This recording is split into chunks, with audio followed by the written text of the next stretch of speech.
String. क्या है? String. Strings in JavaScript are sequences of characters. String क्या होती है जावास्क्रिप्ट के अंदर? Sequence of character. Sequence of character क्या बोलते हैं? Strings. More precisely they are sequences of Unicode characters with each character represented by a 16-bit number. If we want to represent a single character, we just need to use a string of length 1. Strings क्या होती है? Sequence of characters होते हैं and they are sequence of Unicode character होता है जहां पर हर एक कैरेक्टर एक 16-bit नंबर से डिफाइन होता है। मींस अगर ए है, कोई कैरेक्टर है ए, तो वो भी ए जो कैरेक्टर है वो कंप्यूटर के अंदर 16-bit नंबर से मिलकर के बना हुआ है। If you want to represent a 16 single character, अगर हमने किसी भी सिंगल कैरेक्टर को रिप्रेजेंट करना है तो हमें उसकी 1 लेंथ मान के चलना होगा। तो दूसरी बात इसके अंदर कही गई है कि अगर आपको किसी भी स्ट्रिंग की लेंथ पता करनी होती है तो आप उसकी लेंथ कैसे निकलते हैं? लेंथ प्रॉपर्टी से। किस प्रॉपर्टी से? लेंथ। किसी भी स्ट्रिंग की लेंथ निकालने के लिए हम लेंथ प्रॉपर्टी का यूज करते हैं। जैसे कि एक स्ट्रिंग दी हुई है हेलो डॉट लेंथ, तो इस हेलो स्ट्रिंग की हमने एक लेंथ निकालनी है, तो लेंथ प्रॉपर्टी का हमने यूज किया तो ये क्या करेगा? काउंट करेगा कितनी? 1 2 3 4 5। तो इसका आउटपुट क्या आ गया? 5, क्योंकि हर एक कैरेक्टर एक लेंथ से मिलकर बना है। दूसरा हमारा है कि जो हमारे स्ट्रिंग्स होते हैं वो रिप्रेजेंट होते हैं using objects and they have methods as well. Means अगर हमने किसी भी स्ट्रिंग को रिप्लेस करना है तो हम रिप्लेस एक प्रॉपर्टी होती है उसका हम यूज कर सकते हैं, रिप्लेस मेथड का यूज कर सकते हैं। हेलो डॉट वर्ल्ड, ये हमारी स्ट्रिंग है हेलो कोमा वर्ल्ड, ये हमारी स्ट्रिंग है hello world dot replace hello comma good bye. तो हमें क्या करना, क्या ये कह रहा है कि हेलो वर्ल्ड एक स्ट्रिंग है, इसमें हमें रिप्लेस करना है किसको?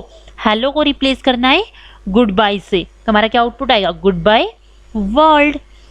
नेक्स्ट हमारा hello dot to upper case, यानी कि हमारी स्ट्रिंग है स्मॉल कैप जो लेटर में लिखा हुआ है हेलो, इसको हमने टू अपर केस, एक प्रॉपर्टी है, एक मेथड है जिसको हमने कन्वर्ट करना है। तो इस हेलो को कैपिटल हेलो में करने के लिए हमें टू अपर केस प्रॉपर्टी का यूज करना होगा। अगर हमें कैपिटल में दिया होता तो स्मॉलर में करना होता तो हम क्या करते?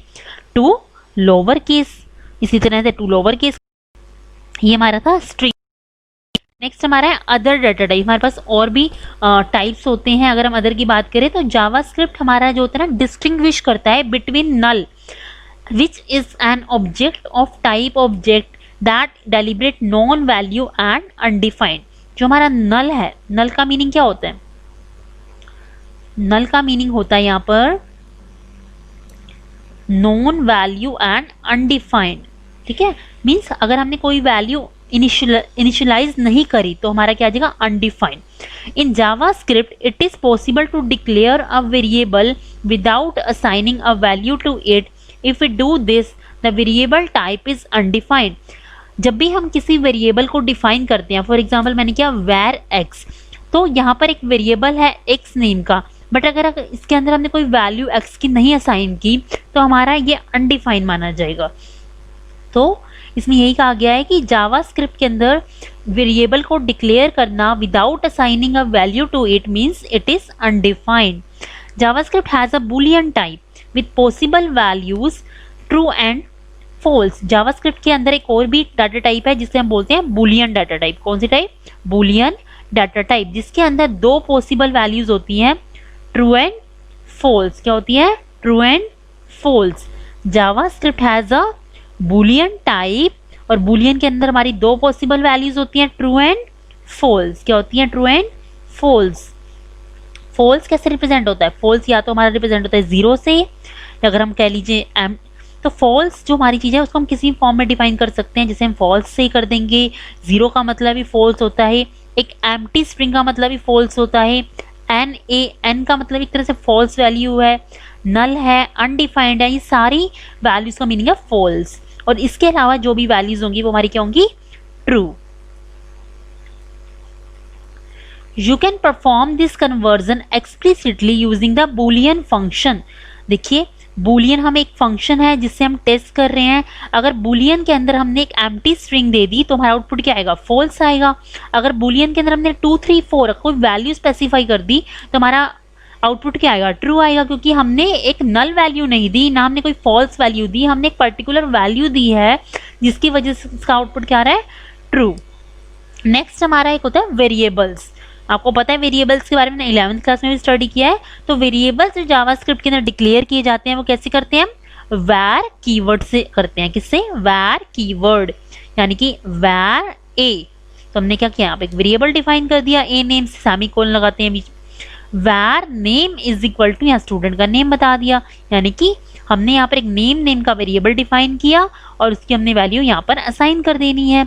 If we declare a variable without assigning any value to it, by default its type is undefined। देखिए यहाँ पर हमने एक वेरिएबल डिफाइन किया था a, यहाँ पर हमने a की कोई वैल्यू भी डिफाइन नहीं करी। तो अगर हमसे पूछा जाए कि a की क्या वैल्यू यहाँ डिफाइन की गई, तो आप कहेंगे अनडिफाइंड है, क्योंकि कोई भी वैल्यू असाइन नहीं हुई है a वेरिएबल के अंदर।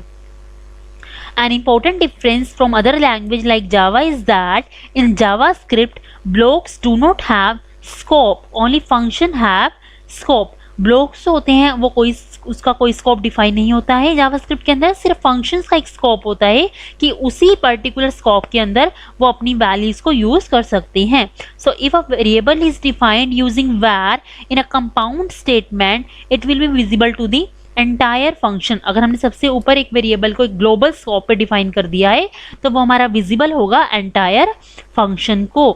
So student, this is all about data types. We study today about numbers and then strings and then undefined data type and boolean data type. So अगर आपको वीडियो समझ आ गई है, अगर आपको क्लियर हो गया कंसेप्ट, तो आप मेरी वीडियो को लाइक कर सकते हैं एंड मेरे चैनल को सब्सक्राइब कर सकते हैं। Okay class.